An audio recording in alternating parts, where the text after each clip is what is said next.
I think there's a problem with the ventilation. As you can see right now, actually I turned off the vent, and you can see from the toilet paper right here is there's still wind blowout. Now I'm gonna be turning it on.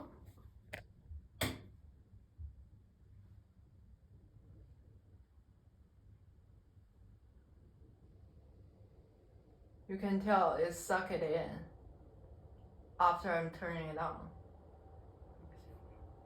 But however, when I turn it off, see there's wind blowout in some reason.